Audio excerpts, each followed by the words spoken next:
Did y'all know that there are trillions of bacteria inside of y'all's body? It's pretty interesting. So if you get infected with a certain type of bacteria, that can make it kind of difficult to identify what type of bacteria it is. And that's when the gram stain comes into play, because gram stain is the very first step to take to find out what type of bacteria it is. I learned how to do this in my microbiology class last semester, the spring semester, with Dr. Hennigan. Today I'm going to teach you how to do a gram stain, how to transfer the bacteria onto a microscope plate properly, and also to add the staining agents and then to interpret the results. So the first step is to do the gram stain. The reason why we do a gram stain is it depends upon what type of bacteria, if it's gram positive or gram negative. That would depend upon the antibiotics that you give it. The cell walls of gram positive bacteria are thin and gram negative bacteria are super thick. So that's why we do that. To transfer bacteria onto a microscope slide, why is it on focus? So to transfer the bacteria onto a microscope slide, you get an inoculating loop and you run it through a Bunsen burner and then until it gets glowing hot.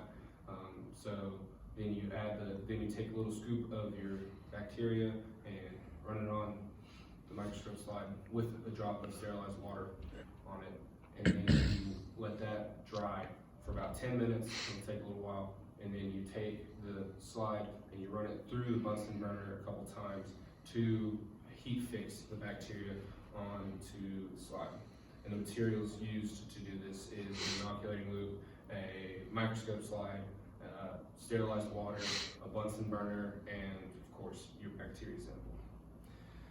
Next is the staining agents. So the materials used for the staining agents is crystal violet, grams iodine, an alcohol solution, safranin, and of course sterilized water. And the steps for this is first you take your smear of bacteria that you put on your slide and add a couple drops of the crystal violet to it and let that sit for 1 minute. And you take the sterilized water and wash it off with the sterilized water, and then you shake the excess water off. And then you repeat it with the grams iodine. You add a couple drops of the grams iodine to the bacterial smear and let that sit for anywhere from 30 seconds to a minute. And then you take your water and wash it off, and then shake off the excess water. And then you take an alcohol solution and add a slant, like you hold the slide and then add a slant, you run the alcohol over for about 5 to 10 seconds, not very long at all, because the alcohol can completely dilute all of it. And then you take immediately after you set down the alcohol, you pick up the water, the sterilized water, and you wash it off to get the excess alcohol off, then you shake it off. And then after that, you put a couple drops of the safranin, which is red, and then let that sit for a minute, and then you take the water and wash it off. So then after that, you set your slide, your microscope to 1,000 times magnification, and then put a drop of immersion oil on it, so it won't mess up the microscope because the 1,000 is so close it will literally be touching the bacteria.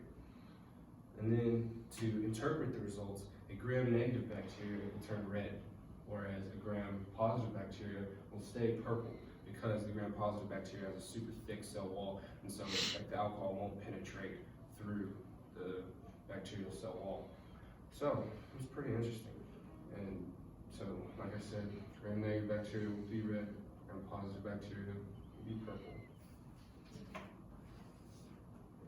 Today, I've shown you a little bit about how to do a gram stain.